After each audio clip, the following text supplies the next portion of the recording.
bangun tidur kayak ada gempa. Terus? Terus lari, terus pingsan, kena batu kemarin. Tapi di mimpiku aku minum lewat kayak selang-selang. Tapi enggak ya, di nyatanya enggak tidur. Itu hanya mimpi tapi ya. Ya mimpi tapi kayak asli minumnya rasanya. Iyanan musola roboh saat jemaanan wis blank. Beliau bilang saat jemaah sambil nangis, saya blank sudah pikiran, wah anak saya kan jemaah pasti wis. Nama anak jenengan siapa? Fatih Cakrabuana. Langsung nangis dia, langsung peluk saya yang menyelamatkan barusan Kiai Al-Fatih Cakrabuana, bener ada sekarang rumah sakit. Wis pikiran saya wis. Saya sujud syukur, ya Allah. Dia minta es. Belikan saya es, saya haus katanya. Terpendam ke dalam. Jadi tubuh itu kan sudah, jadi dia terpendam ke dalam. Hanya itu yang menyelamatkan. Nah, batu-batu yang jatuh itu ya tidak mengenai tubuhnya, mengenai bukan sudah. Nah, tiba-tiba pas dia sadar itu karena ada dok gitu. Duh, kok banyak tukang katanya. Saya tertawa, bukan tukang itu, tim SAR gitu. Kok banyak tukang gitu. Akhirnya ngasih selang itu untuk diminum itu pas roti apa mungkin. Tapi Al-Fatih kan nggak bisa, hanya bisa selangnya saja.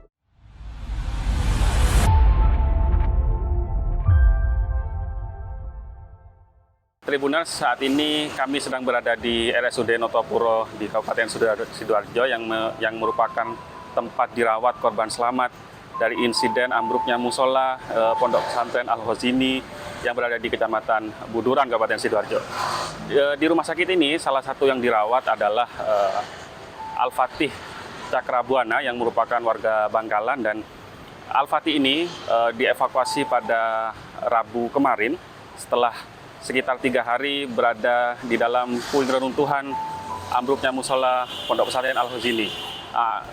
Al-Fatih ini menyimpan cerita unik dan kita akan mendengarkan langsung kesaksian atau cerita dari keluarga Al-Fatih dalam program Saksi Kata.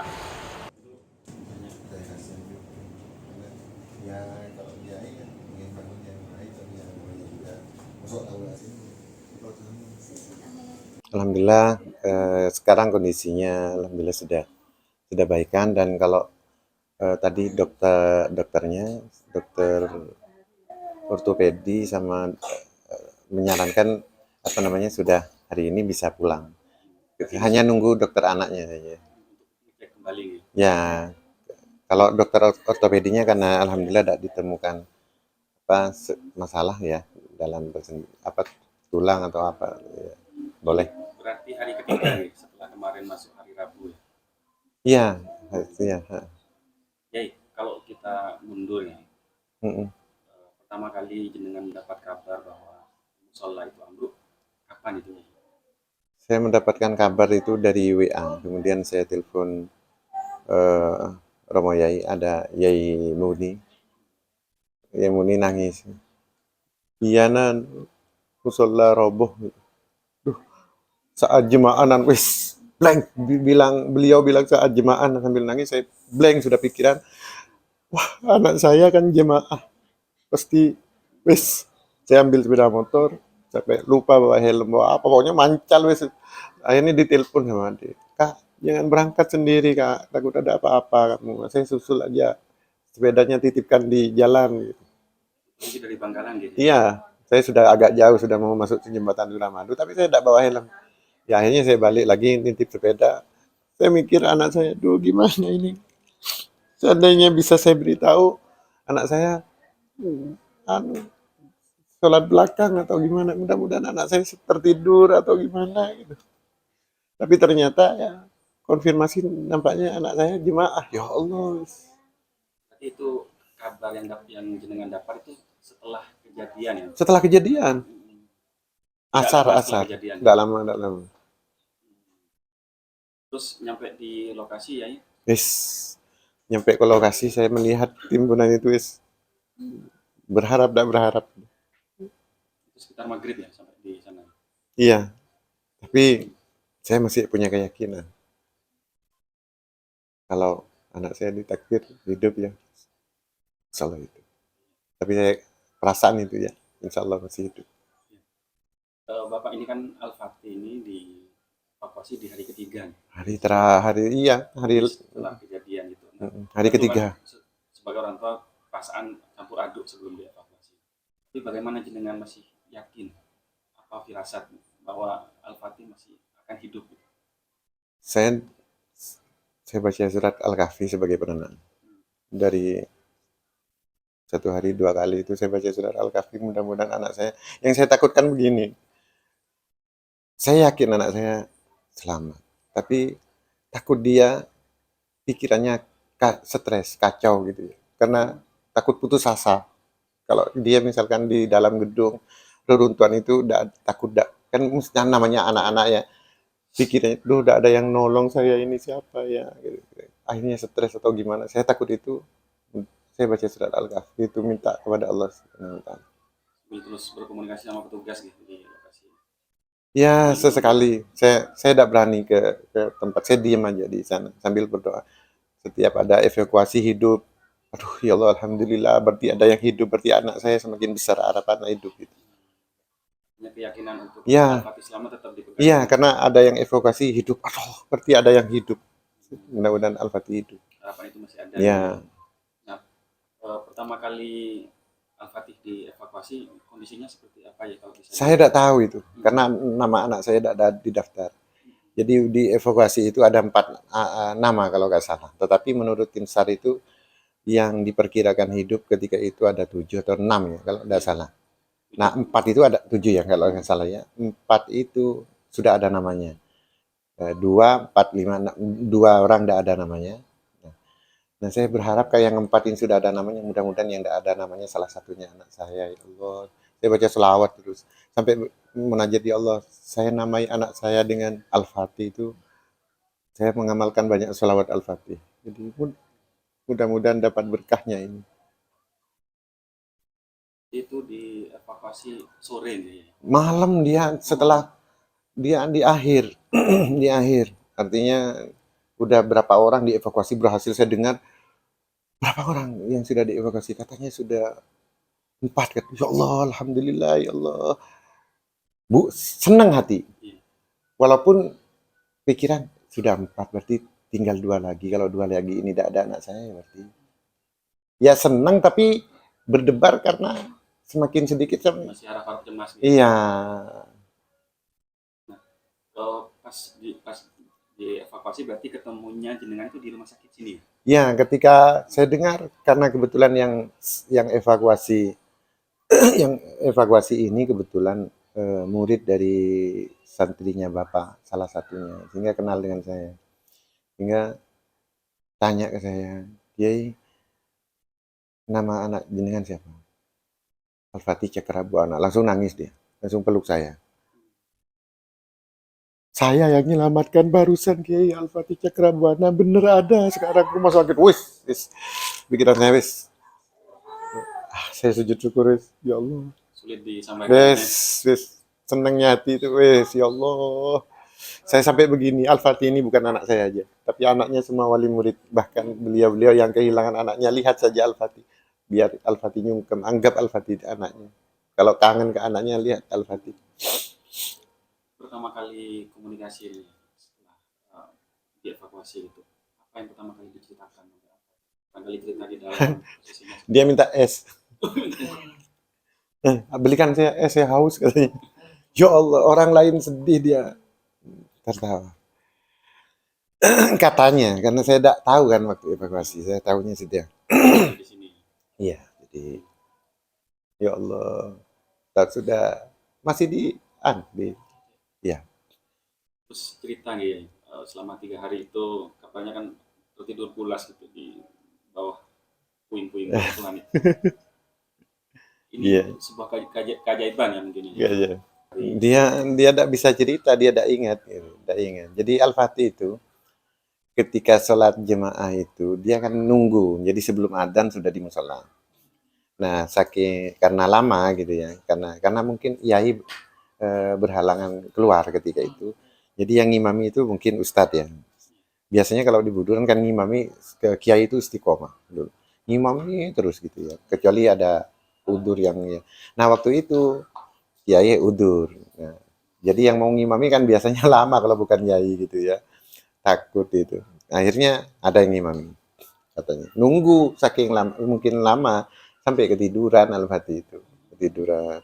Nah, lainnya sholat Al-Fatih masih tidur. Lainnya sholat sudah dapat 2 rakaat kan katanya 2 rakaat kemudian roboh ya. Nah, ketika roboh itu Al-Fatih kaget karena banyak orang lari gitu. Jadi dia nggak tahu ikut lari. Tapi katanya dengan gerak lari. Nah, ketika lari itu terjatuh dia. Nggak tahu pas kesenggol atau gimana. Pas jatuh itu ya memang ada beton rubuh itu ya.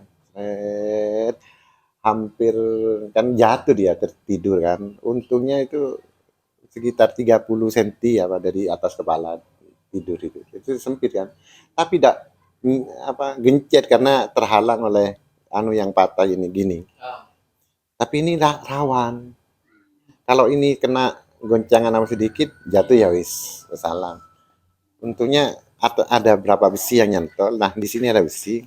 Semua itu masih jatuh apa gitu. Nah, karena ada luka itu karena tubuhnya ini dari sini sampai ke kakinya itu dilindungi apa ya? Bukan seng, debu. Terpendam ke dalam. Jadi debu itu kan sudah, jadi dia terpendam ke dalam gitu. Hanya Itu yang menyelamatkan. Nah, batu-batu yang jatuh itu ya tidak mengenai tubuhnya, mengenai debu kan sudah. Gitu. Jadi dia tidak tidur benar ya apanya? Kagak. Ini tertutup tanah, mukanya tertutup seng itu, tertutup seng. Jadi tidak kena. Nah, sempat dia katanya sempat dia ada yang temannya kok gelap kan, ayo bongkar, jangan nanti tambah, kata Al-Fatih, jangan nanti tambah ini di atas tidak mungkin bisa dibongkar, kita tambahan, diem aja. Terus lama-lama dia ketiduran. Pas gempa itu katanya itu semakin turun dia, tinggal berapa senti gitu. Aslinya bisa gini, akhirnya ketika itu turun seret, kalau harus gini. Jadi kalau begini ya luka ini, ngepas gitu. Kalau kecuali kepalanya kecil ya. Jadi tidur segini, setelah gempa itu terus gini. Makanya dia lehernya agak kemeng gitu, karena harus gini. Ya, terlalu lama. Gempa Sumenep itu kan sudah gini, lebih turun katanya. Nah, dia untungnya yang saya khawatirkan itu anak saya gimana sedihnya gitu ya, karena dia sudah tahu udah bisa bergerak gitu, sadar gitu kan, sedih kan mesti. Tapi karena dia tidak sadar, mimpi itu bermimpi jalan-jalan kemana, akhirnya namanya juga orang ketiduran ya walaupun tidak ada suplai makanan, tidak ada suplai minuman, nggak kerasa, mimpi dia terus, mimpi jalan-jalan. Bahkan mimpi apa kan dia sempit kan, jadi di sininya itu dikira mimpi sepeda motor ada di depannya, mimpi naik pokoknya jalan-jalan gitu, senang. Nah, tiba-tiba pas dia sadar itu karena ada dok gitu, kok banyak tukang katanya. Saya tertawa, bukan tukang itu, tim SAR gitu. Kok banyak tukang gitu. Akhirnya ngasih selang itu untuk diminum itu pas roti apa mungkin. Tapi Al-Fatih kan nggak bisa, hanya bisa selangnya saja. Kemudian dibuat terowongan itu, akhirnya bisa lolos itu. Katanya Al-Fatih juga sempat punya mimpi ya. Oh iya, sebelumnya. Iya itu. Dia tidak mau balik hari Rabu. Bukan Al-Fatih ini, dia mau lihat bangunan. Posisi kan kejadian ini hari Senin. Tapi sebelum itu belum sempat pulang. Iya, pulang, ada di rumah. Saya bilang, sudah nak, kita sudah kan, kalau balik ke Buduran itu ya harus minta surat keterangan kalau agak lama kepala desa. Sudah minta ke Pak Kades. Ini sudah nak, mosok kamu balik sekarang, kamu di rumah jangan lama-lama. Enggak Bu ya, dia sebelumnya mimpi ada gedung gitu roboh, jadi takut saya, aku ingin kamar di bawah. Jadi bukan karena itu, mungkin karena malas anaknya. Namanya santri kan biasa gitu. pengen mau balik itu dari asar saya rayu udah mau sampai maghrib sampai isya jam 8 atau jam berapa baru mau dia. Sebentar mau sepedaan dulu sepedanya adiknya. Sepeda listrik itu sepedaan kayak anak kecil kayak anak umur 7 tahun sepedaan gitu. Kok firasat saya kok apa di Al-Fatih ini. Wes saya sudah mau sekarang dia. Oh iya tah mau bener. Itu Oh, balik di hari apa itu? hari Sabtu ya. Hari Sabtu Dua hari malam. sebelum kejadian. Ya, balik ke pondok. Pas dengar kabar itu, mamanya langsung ngomel ke saya, kenapa tidak dituruti Fatih coba hari Rabu balik? Itu selamat Fatih. Tapi saya berusaha menenangkan istri saya. Dek, kamu duduk dulu. Ini takdir. Wis, bagi kita ini takdir. Musok aku kate jeblos no anakku dewi. Aku niatku yang penting baik. Masalah itu yang kita terjadi ya wis, kita harus sabar apapun yang terjadi. Kayak aku weru masa depan deh. Mesti aku ya ndak sampai Rabu setelah kejadian saya balikkan, ya kan? Sudah aman. Selisih 5 menit dari kejadian saya balik ke sini. Misalkan balik Senin maghrib kan sudah aman. Yang karena nggak tahu, wis sabar. Yang ini nggak mah nggak tega saya mau lihat, nggak mau ikut. Tapi bingung. Akhirnya sudah di tengah jalan, ya saya ikut ngejar ini ya, ikut. Akhirnya ngejar. Kamu berani ya? Saya tidak berani ke pondok. Saya langsung tapi malam itu kalau anak saya tidak ada, mungkin sekarang masih bisa bernafas ya. Mungkin ada kesempatan menyapa saya sih. Saya coba panggil kan diseteril dia masuk. Tapi saya minta tolong nerobos mau manggil dari Pak Imam. Saya Fatihah kepada Romo Yai Mujib. Ya Allah, Yai lindungi santri jenengan, mintakan kepada Allah Yai. Saya Fatihah kepada Yai Mujib, saya baca selawat tidak berhenti-henti. Dia namanya Al-Fatih, saya baca selawat Al-Fatih. Terus selawat Bahampel, saya baca Allahumma shalli wa sallim ala sayyidina Muhammad, saya baca. Fatihah kepada Bahampel, kepada Wali Songo, semuanya saya wis. Akhirnya kepada selawat Fatih saya banyak. Saya panggil Al-Fatih, Fatih. Nggak ada yang belas. Ya mungkin tidur ya. Nah, saya nunggu ini, pikiran saya nunggu apa sih. Tapi saya senang kalau sudah ada yang evakuasi selamat. Padahal saya tidak punya, tidak ada kabar tentang anak saya. Atau yang diperkirakan hanya 6, mudah-mudahan itu salah satunya anak saya. Muncul nama. Ternyata ada anak saya. Ternyata ya tidak bisa didata, dia tidur. Tidak terdeteksi Iya, ini. hanya temannya yang bilang Al gitu. Saya kaget. Tapi tidak masuk di nama itu. Dibilang tidak ada nama. Tapi 2 masih kemungkinan hidup tapi tanpa nama. Nah, saya dengar-dengar katanya Al. Tapi saya tidak berani meyakinkan diri, takut. Ya mudah-mudahan anak saya.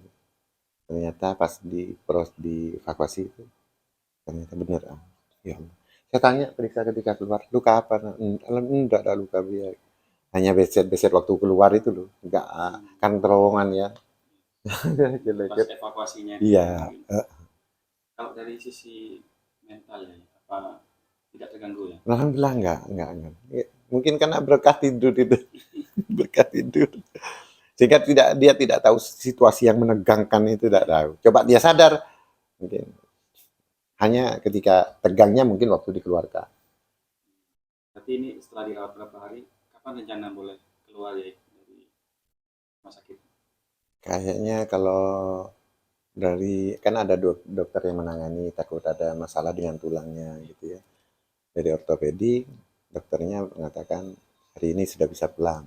Tinggal dokter anak, karena dia tidak terisi kan makanan selama 3 hari ya.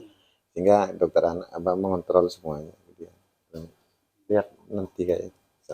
Kalau ada doa khusus mungkin ya dari jenengan, ini kan proses evakuasi masih berlangsung sampai sekarang. Mudah-mudahan masih ada keajaiban. Walaupun mudah-mudahan masih ada yang selamat. Berdoa, selalu berdoa. Kalaupun tidak, mereka adalah syahid semuanya. Yang mudah-mudahan menjadi kelak menunggu orang tuanya di surga Allah Subhanahu wa taala. Kalau doa-doa ya itu saya pernah diijazah itu. Di surat Al-Kahfi. Jadi misalkan ada keluarga kita yang sakit, di wa may yattaqillaha yaj'al lahu makhraja, ketika kita sudah tidak mempunyai kemampuan untuk berusaha lagi, kita sudah berusaha maksimal. Seperti kemarin, mau bantu gimana wong kita tidak punya ilmu. Makanya saya selalu tenang aja, bahkan mempercayakan sepenuhnya kepada tim SAR yang saya berterima kasih kepada beliau-beliau yang masuk ke jurang buat ini. Itu resiko semua. Saya aja orang tuanya tidak berkorban seperti itu, seperti mereka. Mereka melihat mayat bagaimana, aduh, masuk gorong-gorong itu saya tidak bisa. Saya berterima kasih. Jadi saya percayakan karena man wala amra ila ghairi ahli gitu ya. Jadi mereka ahlinya ya sudah. Itu adalah bentuk usaha. Jadi bukan berarti ketika kita diam di hari ini tidak nolong anak kita diam aja sudah nolong karena sudah ada yang bekerja dan itu profesional. Jadi ketika ditanya, kamu tidak nolong anak kamu, mau bongkar loh, malah tambah bongkar tambah bahaya nih karena kita tidak tahu ilmu. Sudah, makanya jangan kecil hati kalau misalkan tidak berusaha. Sudah, kita semuanya berusaha maksimal. Kalau doa ya belum ya. Itu ketika di ambang keputus asa, bukan putus asa, tidak boleh putus asa kan. Wala ta'asu an rahmatillah. Baca surat Al-Kahfi kalau ada keluarga yang sakit, insya Allah. Terus perbanyak salawat, terutama salawat Fatih. Atau salawat terserah, salawat maksurah apa aja baca. Saya Fatihah kepada, karena dia kakeknya Tariqah Hatijani, jadi saya kirim Fatihah kepada Syed Ahmad karena Wali Songo, semua Wali Songo, dan karena Wali Songo juga ada keturunan dari jalur perempuan ke Syekh Abdul Qadir. Saya Fatihah kepada Syekh Abdul Qadir. Saya Fatihah kepada Muhammad Al-Fatih. Dia juga Cakrabuana. Saya Fatihah mertuanya Sunan Gunung Jati sebenarnya. Nanti tetap mondok ini ya setelah. Oh iya. Insya Allah. Doakan aja. Kalau dari menurut jenengan, apa kira-kira yang perlu diperhatikan ke depan agar kejadian seperti ini tidak terulang lagi? Bangunan ambruk di pendidikan dan sebagainya. Saya banyak mendengar selentingan tentang itu, tapi sudahlah. Kiai pondok pesantren ini selama ini sudah bersusah payah ingin membangun fasilitas untuk santrinya. Bagaimana sekarang pemerintah itu memberikan dukungan? Ya kalau misalkan ini desainnya yang bagus, ya sudah bantu pesantren ini, karena selama ini pesantren ini hidup mandiri, itu dari jariah, dari kantongnya kiainya. Nah, terus terang saya walaupun tidak besar punya pondok pesantren, saya merasakan sendiri. Jadi membangun pesantren ini susah payah. Jadi untuk fasilitas anak-anak, bahkan ini dalam doa saya ketika Al-Fatih, ya Allah, ini mungkin doa tidak pernah saya bilang, ya Allah, saya mohon bayaran hari ini. Serius saya tidak pernah minta selama ini pengabdian saya minta bayaran hari ini. Bayar dengan keselamatan anak saya. Terus bayar. Perpanjang, saya tidak punya apa-apa, ya Allah. Saya ini kalau orang lihat bangunan pondok pesantren saya, mungkin di sana bagus ya bangunannya. Mungkin orang nggak percaya kalau saya nggak punya mobil, sepeda motor, kredit. Saya minta itu diperpanjang. Perpanjang, ya Allah, saya tidak punya apa-apa. Perpanjang, saya tidak punya mobil, tidak punya apa, tidak punya. Tapi selamatkan, saya minta bayaran anak saya, selamatkan. Miskinkan saya, ada apa miskin. Kalau lembaga ya memang kita butuh. Miskinkan saya minta bayaran ya. Minta bayaran. Padahal ibadah itu harus ikhlas ya. Sehari itu saya minta bayaran kepada Allah. Bayar ya Allah, saya bayar anak saya.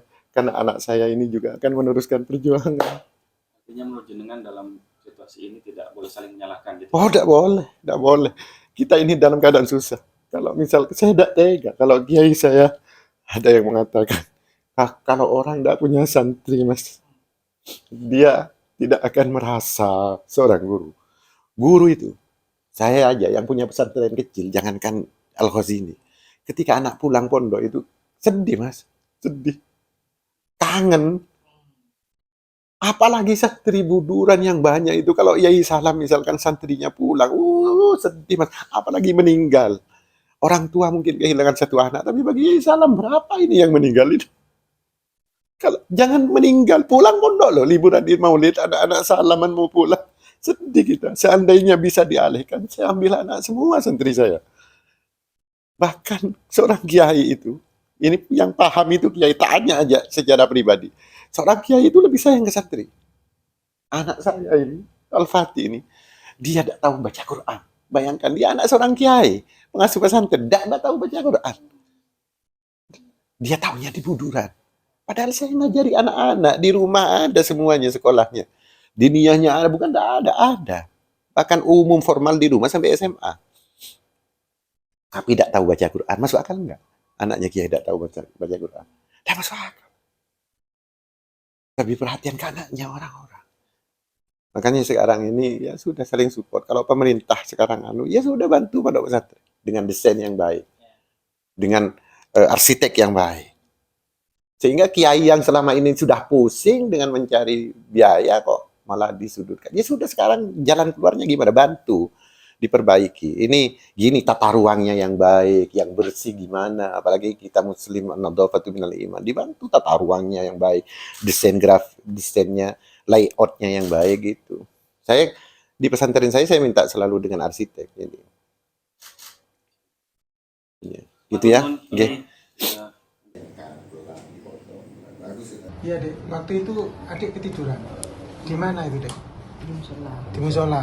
Terus Bangunnya kapan selanjutnya waktu gimana itu? selanjutnya setelah tidur itu? Bangun tidur kayak ada gempa.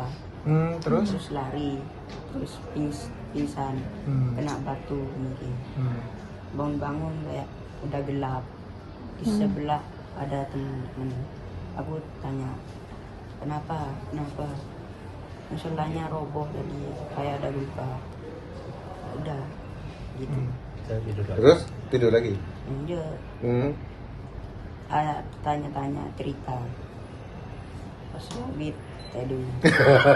Selama 3 hari itu kamu apa? Ada yang ngasih minum atau gimana? Nggak tahu.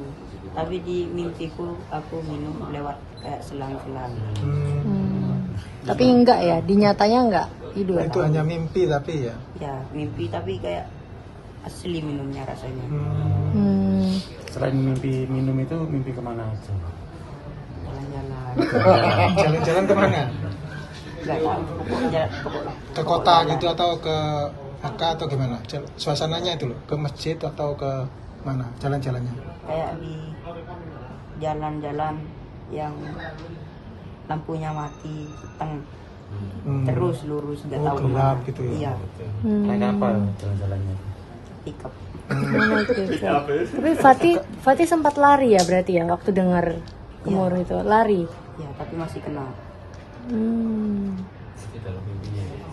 Enggak, sebelum waktu terasa gempa itu lari nggak? Sempat menyelamatkan diri nggak? Iya, lari. Lari ya. Hmm, Oh, tapi terus ketimpa. iya, Sakit, kerasa sakit nggak waktu pas sadar itu? enggak. Nggak sakit sama ketimpa, sekali. bener. Terus sadar-sadarnya waktu itu gimana? Sadar itu ada tukang katanya. Gimana? dibangunin tukang gitu. Enggak, kan ada bunyinya, tok tok tok. Aku tanya, udah bisa keluar, Pak? Oh iya, udah bisa keluar. Udah bisa keluar. Sadar-sadar sudah digendong sama petugas. Enggak, keluarnya itu kayak merangkak.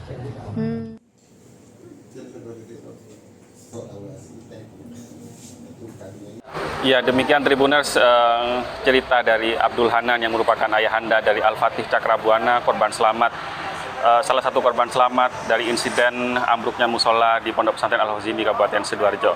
Dari obrolan kami dengan Abdul Hanan yang merupakan ayahanda Al-Fatih Cakrabuana bahwa ia merasa mendapat keajaiban karena anaknya, yakni Al-Fatih Cakrabuana, selamat dari reruntuhan ambruknya musola Pondok Pesantren Al-Hauzi ini setelah 3 hari berada di dalam puing reruntuhan.